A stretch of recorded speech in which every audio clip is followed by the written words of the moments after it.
Hey everyone, it's your favorite host, Marcus Norman of Gentleman Style Podcast Show. Today we are going to deep dive into productivity and what's holding us back and connecting all the dots between our productivity and what's holding us back from being our most productive selves in life and just achieving our goals, crushing our goals, right? And I couldn't think of a better man to have on the show today to discuss this powerful and important topic, which is you. Here we go. Stay tuned. Stay with us. Here we go.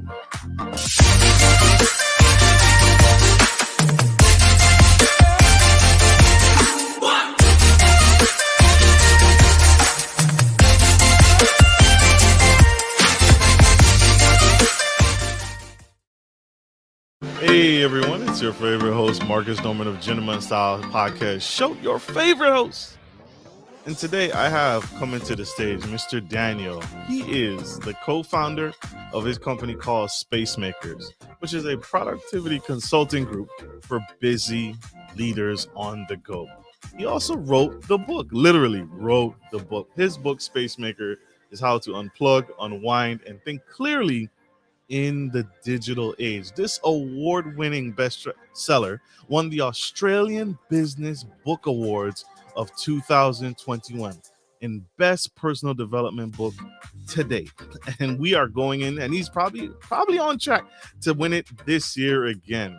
He's also a trainer, coach, and keynote speaker. Mr. Daniel has worked with CEOs, executives, and other senior professionals throughout Australia and beyond. And he is here to bless us today in the Gentleman Style Podcast Show.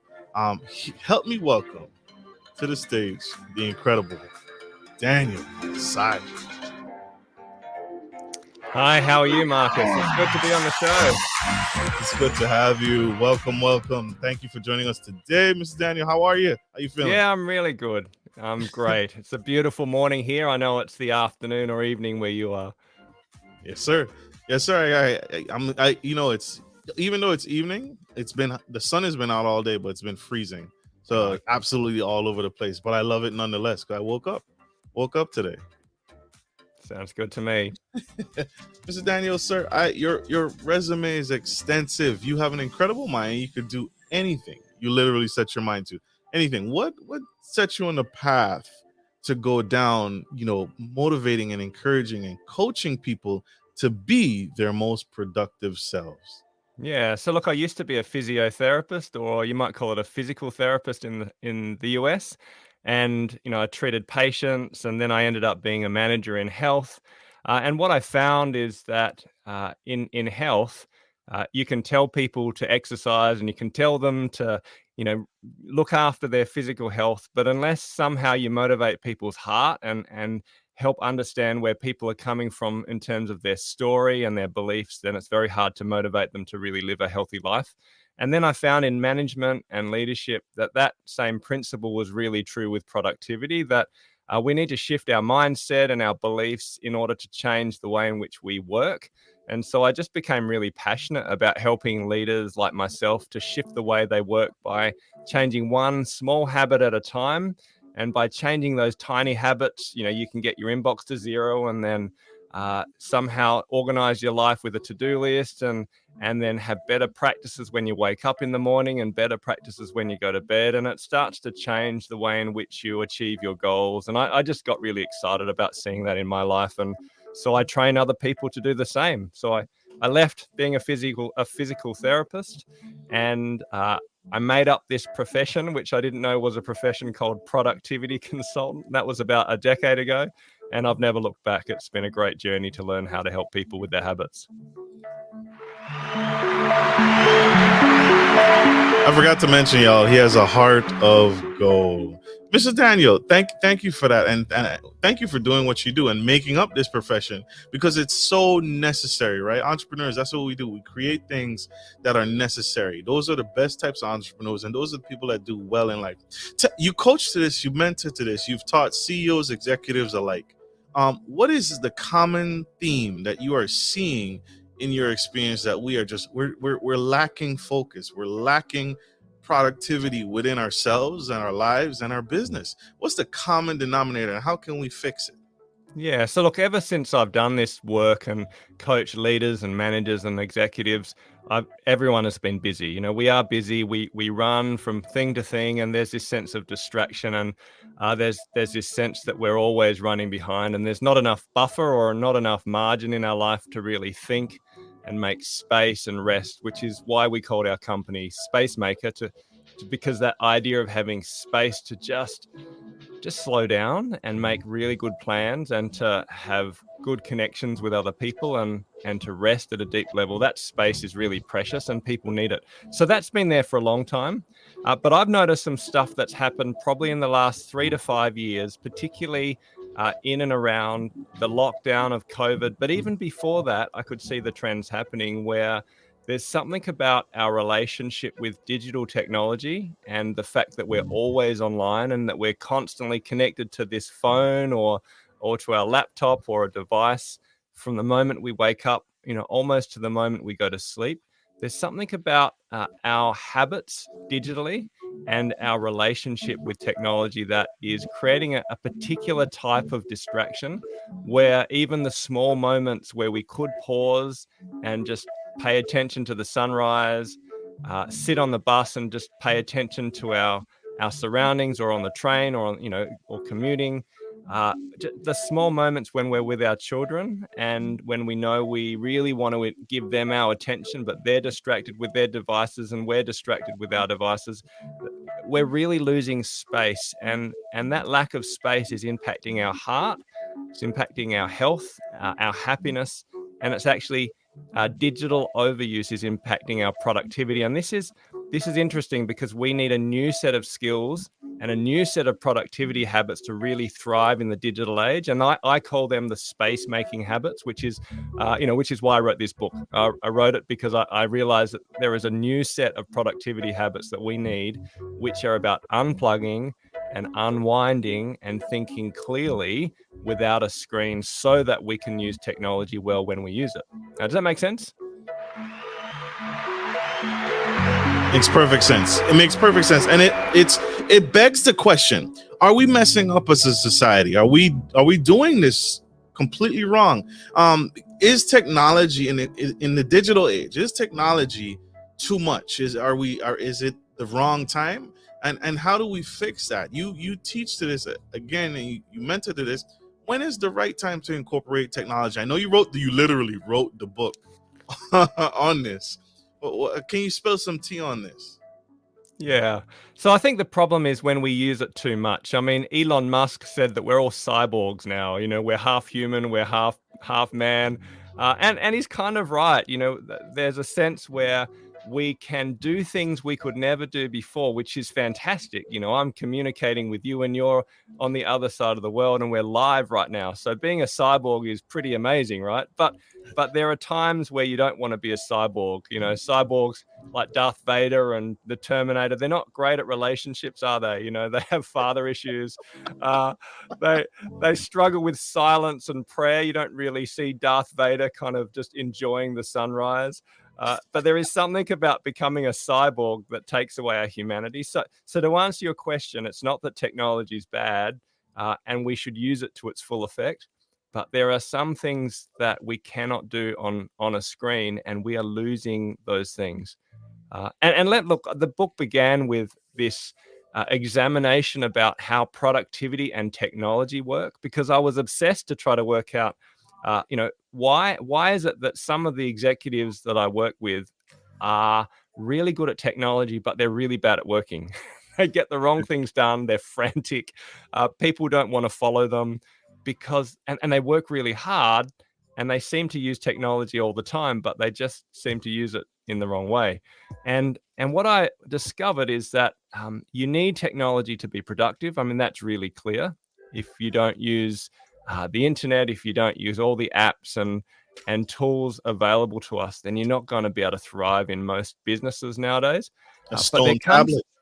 Yeah, exactly. But there comes a point, and imagine an upside down graph or an upside down U, right? Where if you map productivity against technology use, you need it to get productive, but then you plateau and you reach the productive middle where more and more technology and more apps don't make you more productive. But if you keep going, and this is what we see after COVID, you keep spending more and more time online. The first thing you do is to reach for your phone and check Instagram or Google or the news or whatever, or your email. And the last thing you do at night is play Candy Crush or whatever games you want to play. Do you like, if this is the world you live in, you enter this digital overuse curve where the more you use technology, the more unproductive and less happy and less whole you become as a person. You actually achieve less. You're doing more, but you're achieving the meaningless things because your mind loses its capacity to focus and know what really matters most. And you lose the depth of relationships that occur only when you're in person and focusing. You lose your connection with God and with your soul, because the inner life stops leading your outer life and you become an outside in person where you're full of anxiety and worry and no one can see that, but you're doing stuff rather than coming from a place of peace because you don't have silence in your life or prayer. So we need to not be a cyborg. We need to unplug to reach that productive middle, so that when we use technology, we use it really well. And we need those skills and habits, which we've always needed. But we also now need a set of very intentional habits to disconnect as a pattern each week, each day, each year, in order to not be a cyborg from time to time and just thrive in this new world. True. When is the best time? I immediately comes to mind is children, our future. I remember receiving a cell phone fairly early in life. When is the introduction of technology appropriate for your son, your daughter, your future? Yeah, look, it's a really good question. And I'm asked this all the time. I mean, I'm not a parenting expert because I'm a technology expert and a productivity expert. I'm always asked by parents about this. The big question is, when should I get my child their first phone? Obviously, kids get tablets and they start using educational apps or watching videos or streaming stuff at a pretty young age. And that stuff's fairly easy to respond to. Like the Pediatric Society in America, I think, has said no screens at all until the child's 2 years old, which most people don't follow. And then no more than 1 hour a day until I think they're something like 10 or 12. And again, most people don't follow that, but that's research based. That's about their mental health and their happiness. So we definitely give our kids phones and screens too early then. But in terms of giving them their first device, I would strongly recommend slowing down and avoiding giving children phones in, we call it primary school. I don't know what you call it, before high school, the first kind of 6-8 years of their life in school. But I'd highly recommend that you go slower than their friends, because you're giving your child access to the adult world in a way that they are simply not ready for it. And the power of technology is too strong for them to actually handle, given their mind. And if you look at what happens at the elite level of Silicon Valley, I mean, Steve Jobs didn't give his children an iPad because he said it was bad for them. It was better for them to read and talk about history around the table rather than look at screens.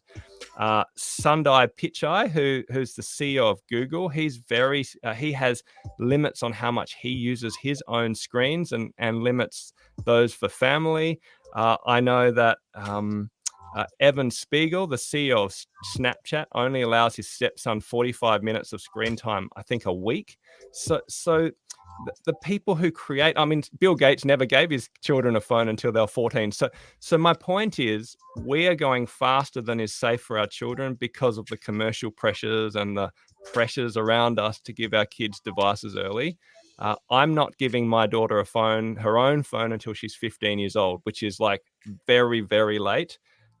And yet I think around 12 years old, with really good limits, meaning that you have parental controls, you have a contract in place, and you limit their Wi-Fi usage so they can't access a whole lot of things that they can access in the adult world. That's probably not a bad cutoff for most people, but it's about a relationship with your children. It's about understanding their personality, their addictive nature or their disciplined nature. Will they respect your boundaries? And just go slower, because they will be a cyborg one day. but why not give them a childhood first? Why not give them a reference point to what life can be like in the real world, where they can learn to create and play and climb trees and do the types of things that make us fully human before they end up being cyborgs. And then they have a place that they can go back to and think, actually, I know what life used to be like, and I want to return to that from time to time as an adult to live my best life. I hope that answer gives enough kind of framework to at least get you thinking. You got me a lot of thinking. Like, I'm literally sitting here. Like, the beauty of this show is I get to take notes and I get to watch it because I own the show. So I get to enjoy this and I get to take this in. Thank you for breaking that down so delicately. And it's true. It is true. We are. When I read a lot of biographies and personal development books, and a lot of them in the olden days, not in the olden days, but in modern times, you see a lot of things that came about later on until a man or a woman discovered themselves, right? For example, we are now getting married sooner, right? When back then, I read a lot of titans of industry, J.P. Morgan, what was it? John D. Rockefeller, right? All these titans of industry, you notice a trend. They get married later on in life because they're on a path of self-discovery to identify who they are and establish their foothold in the world and begin to leave a mark before they settle down, so to speak. And so that makes it kind of aligns with, introducing your children to technology later on versus earlier on. And that can be challenging, right? But it is, I think you produce, like you said, I think you produce a better quality person. You create a whole person and you give them a vantage point to start with. Great point. I'm gonna call you Dr. Sai. No, it's a good point. It's a good point, Marcus, because I mean, one of the things I think technology does is that it fills us with other people's ideas, and that's beautiful. Like, imagine how much we learn through podcasts and through scrolling and videos. Like, there's just so much information, but if you want to be a person with wisdom rather than just a person who has information, you need to be able to process that information. It needs to be shaped around a worldview that you are convicted about, so that you can take all those bits of information and somehow massage them so they make sense to your life and your context. And then you need to be able to apply them to actually live those principles out in a unique way, which is designed the way you're designed. If you spend your whole life hearing other people's ideas and thinking other people's thoughts, but you've never had the time to sit in silence and to be bored and to create your own personality and to have a sense of who you are, you will end up living someone else's script. You'll end up living someone else's life. And I see this in so many of us, that we've spent so much time filling our mind with other people's minds, but not knowing ourselves, that we actually end up doing lots, but not living the life we're meant to live. And part of the passion I have for helping people make space at a young and older age is helping us to examine our inner life so that we have the conviction to live differently than the world around us, rather than just getting the tattoo that everyone happens to have so we can be an individual. You know what I mean? Yes, sir. And the Gentleman Style Podcast co-host agrees with you as well. We are going to go to a quick commercial break. Don't go anywhere. Stay with us. Stay tuned. We'll be right back. If you're looking for a reliable professional trucking and logistics service, you've come to the right place. Musa Trucking is a veteran-owned and operated premier transportation provider that can help with all of your trucking and logistics needs.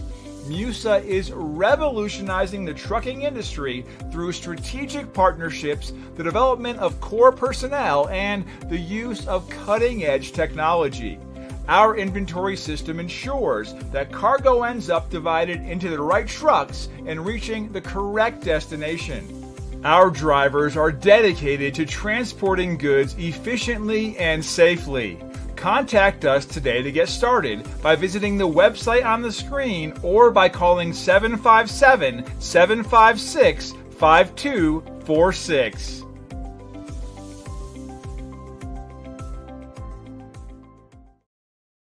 Support for Gentleman Style Podcast is brought to you by Manscape, who is the best in men's below-the-waist grooming champions of the world. Manscape offers you precision engineering tools for your family jewels. Manscaped just launched their 4th generation trimmer, the Lawnmower 4.0. You heard that right, the 4.0. Join over 2 million men worldwide who trust Manscaped with this exclusive offer for you. 20% off free worldwide shipping with the code GENTSTYLE at manscaped.com.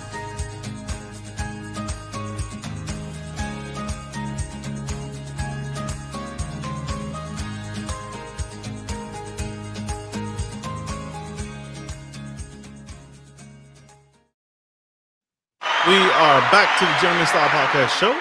We have the incredible Dr. I'm calling him Dr. Daniel Sy, and Spacemakers extraordinaire. He's teaching us, he's educating us on the relationship between ourselves and being productive, and the connection and the relationship between the digital world, the digital age, and how to be more productive by making time to disconnect. And he literally wrote the book.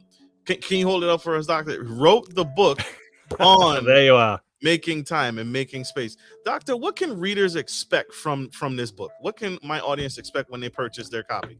Yeah, I just love that I suddenly gained a PhD by speaking on your podcast. So this is fantastic. Thanks for calling me doctor. Well, what was the question? I've forgotten now. The question was, what can my audience expect when they purchase their copy? Where can they find it? And what can they expect when they flip through the book? Yeah, sure. So look, the book is available everywhere. Amazon, it's available as an audio book where you get to hear me talk for 7 hours on Audible. And obviously you can get it on Kindle or Kobo as an ebook. But the paperback is pretty beautiful. We spent a lot of time designing the graphics inside of it. But look, it takes you through a journey to help you unplug and make space and really experience a better life as a busy working professional leader entrepreneur. So it's not written for people who aren't busy. It's written for people like myself and yourselves who use technology all the time and are almost always connected.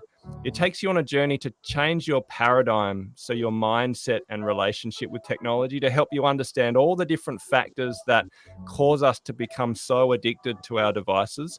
And I'm not so much focused on the design itself of technology. It's more, how do the stories we tell ourselves, how does neuroplasticity and our brain change with digital overuse practice?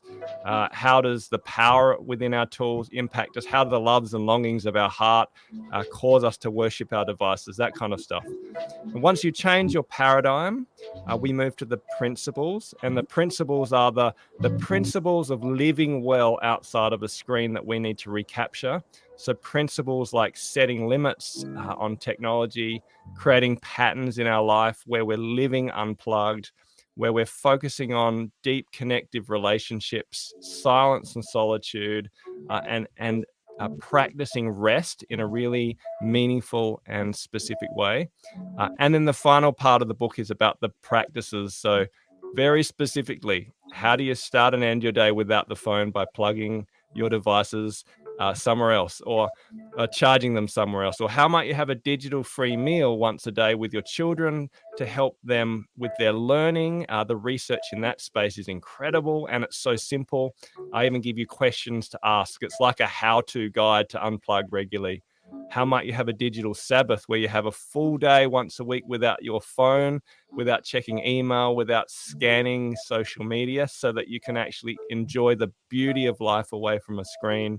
How might you book your holidays before you book your rest? And how might you shape your vacations in a way that actually become more restful rather than frantic, exhausting events running from place to place?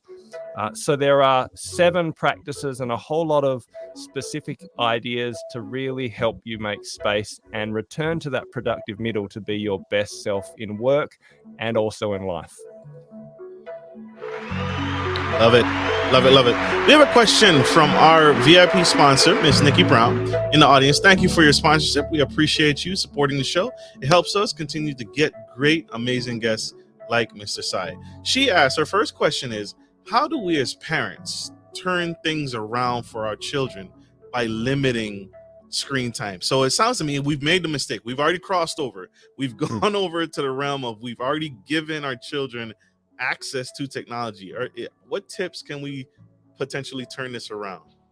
Yeah, and there's lots of great tips I can give you. I mean, the hardest one I'll give you is the one that begins with yourself. And when I run parenting courses, and I do run some digital courses online, my first message, and it's the same message as in my book, that before you can turn your children's habits around, you need to look at your own heart and your own habits and your own relationship with the screen. Because if you're like me, and if you're like most parents, Nikki, then there's probably times when you're acting a little bit like your children, and it's very hard to say to your tween or your teenager, hey, get off the phone and stop being on the screen all the time, when the last thing you do is be on a screen, and when you're constantly looking at likes, and when you're always on email for work, but you can't communicate very clearly why you're doing those habits. So I think start with yourself, because if you don't change your own habits, then it's hard to lead your children. But the second thing I would say is try to broaden their experiences of life. And this is, again, hard for parents because we use screens as kind of pacifiers, or we use screens when we're busy at work and when we have no energy. But try to give your children experiences of life that are joyful and fun and wholesome away from a screen, whether that be go for a walk without phones and enjoy the walking, or take them to the beach, or I don't know, ride bikes, or play board games, good old fashioned board games, and spend time with them. Eat lots of ice cream and do stuff that's fun as you live life away from a screen, so that you're teaching them what life can be like in a broad sense. And then the last thing I would say is we really like the token system, where our children have a certain amount of screen time, and we didn't want to say you can only do a screen here or there. We wanted to give them a little bit of self-control, or a little bit of self-determination. But our children get, at the moment, they get 8 30-minute tokens. So 8 tokens worth half an hour of screen time. And they can use that during the week. They get their tokens on Saturday. So if they want to do 2 hours or even 2.5 hours, that's our maximum in a day because of the research. But if they want to do 2 or 2.5 hours and use all their tokens in 1 or 2 days, well, then that's up to them. But then it's almost like budgeting. They have to learn that they either need to do jobs to get more screen time, if we decide that that's okay, or they have to realize, actually, I need to scatter my screen time through the week. And I've found that quite helpful. The downside is that they consider the tokens for screens more important and more valuable than money. But at the same time, they already were obsessed with their screens. And so it gives us the ability to set limits, but also give them the ability to control and shape how they choose to use that finite amount of time on a screen. But that has to be coupled, again, with you changing your habits and modeling better behaviors and investing in them when they're not on a screen, so that you're learning as a family to actually do stuff that isn't just online. There's no easy solution, and I feel for you. I wrestle with this with my own family. I don't have the perfect family, and I'm learning to journey this technological journey with my children, just like you. So thanks for the question. I have the perfect family. I do. No, great question, Miss Brown. Thank you for the incredible question. Mr. Sai, I wanted to follow up. You mentioned this earlier. You touched on it, but I think it's too important to pass over. You mentioned the digital Sabbath, and you structure that. You recommend that to clients. Can you break that down just a little bit more? Why does it matter? And what is the digital Sabbath, and how do you practice it? What's the best practices that you've seen work well? Yeah, so look, I'm a man of faith. So I come from this from a faith or spiritual perspective, that God created Sabbath. He made us to rest. He worked for 6 days, and on the 7th he rested. And as a result of that, the first day where Adam and Eve were on earth, they rested. And so there's this sense where we are made to rest, and there's this pattern embedded in creation, in the world around us, where if we rest first and then shape our work from a place of rest, it's entirely different than if we actually just go, and then crash and are exhausted. So for me, a digital Sabbath is the recognition that we need a day of rest every week. But in the digital world, it's very hard to learn how to rest, because for me, I'm on a screen constantly. I mean, my entire business is online, and I'm always doing this type of stuff in terms of communicating through a screen. But what I realized is, when I had my so-called day off, I was then watching Netflix and playing games and still scrolling my news feed. And from a neurological point of view, from a brain point of view, the brain can't tell the difference between me scrolling the internet for work and me scrolling the internet for fun. And I realized that actually, if I was to be obedient to what I believe God has called us to, which is to have a day off for our humanity, to love Him and love others, well, then I needed to think about what it might mean to actually stop working. And the only way I know how to stop working is to turn off my devices and not use the internet for a day a week. And so every Friday evening, this is what I do. I don't care what day you choose, but and I don't do this because I'm Jewish. I just simply do it because it works. But on a Friday evening, when we have our meal, we turn off our devices. I put my devices away, and for the next 24 hours until Saturday night, I don't check my phone. Maybe I'll open my phone up at like 11 o'clock on a Saturday and just see if there's any text messages, just in case. Sometimes if I'm bushwalking with my children, I'll put the phone in my bag turned off, just in case I need to ring someone in an emergency. So I'm not religious about it in that sense, but basically I have this beautiful day where I'm unplugged, and I just love it. And I focus all my activities and our activities as a family around rest and remembrance. So we rest, meaning that we find activities that are truly restful for us, that aren't online. So that's board games and eating bacon and eggs as a family. It involves sleeping in sometimes, or napping in the day, reading physical books. I go mountain bike riding. I love chainsawing wood. I've got property, and I find chainsawing is restful for me, because I don't chainsaw. I don't do physical work, manual labor when I'm working. So physical activity for me is rest, and being on a screen and typing and swiping is work. And so what we're doing is we're designing a day of our life where we are deeply resting, and where we walk away from that Sabbath rest alive and full, both spiritually, relationally, and mentally, and ready to go to work hard and to transform the world as an entrepreneur again. So it needs planning. I think it's the hardest of all the habits. I have the longest chapter in my book in this, in Spacemaker, is about how to actually plan it. So how might you design it? How might you clean the house before you have Sabbath so you can rest? How might you create a ritual to flip from work mode to rest mode? How might you negotiate the challenges of unplugging from tech? How might you work out what work is and what rest is? So it's like a how-to guide, and you can also get it for free, a lot of it on my website as well. But to plan a digital Sabbath is life-changing, and it will absolutely change the way you work. Walter Brueggemann said, those who have a day off live every other day differently. And I've certainly seen that in my life. Daniel Sayal.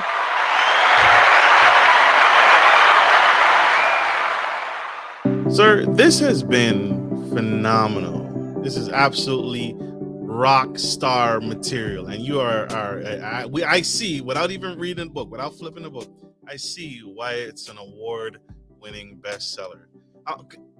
Any final words? We gotta let him go, y'all. Any final words? If you could pass on just one message to the people, that young boy, that young girl out in the audience, what would it be? What would you say to them?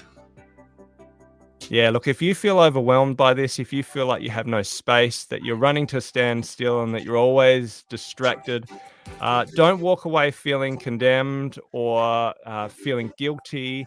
I would just say, just do one small thing. This is like the physiotherapist in me saying, just walk to the end of the driveway, and that's the best place to start getting fit, So how about you just charge your phone outside of your bedroom this evening, and don't start with your phone first thing in the morning? Or how about you put your phones away and just have a meal together this evening without having your phones distract you? Just a tiny bit of space can open up your world and give you the capacity and the resilience to take the next step.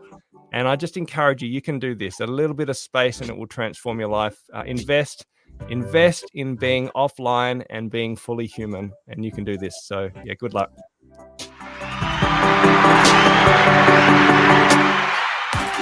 How can we connect with you? How can we learn more?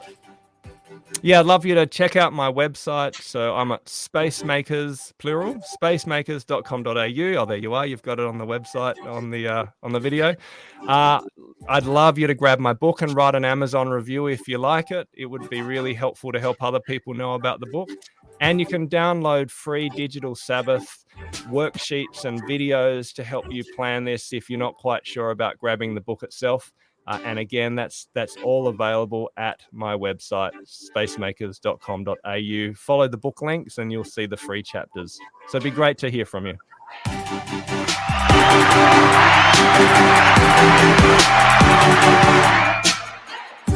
Sir, thank you for taking time out of your busy day to give back. Check out the book at Amazon. Get your copy today and make space, make time for what's truly important, right? Because or else you'll miss out on some of the most beautiful and the best things in life. Thank you, Mr. Sai. We appreciate you. I hope this message helps you guys. I hope this helps you take it to the next level. And I want to say this to you, sir. Don't ever quit. We need you. We need what you're doing and the information that you're sharing. It is that crucial. So thank you. Thank you for having me on this amazing show, Marcus. I love it. Thanks very much. Thank you. And I thank you, my audience, for tuning in. This has been a rock star episode. I love it. I get pumped. I hope this message has served you and helps you realize that, COVID-19 was a tumultuous time, but we can't do this alone, and make sure that you set time apart for you and what's really important. Like I always end every show, take care of friends, take care of family, and always take care of business. This is Marcus Norman, your favorite gentleman, and Daniel Sai of Spacemakers University. Signing off. Love you guys.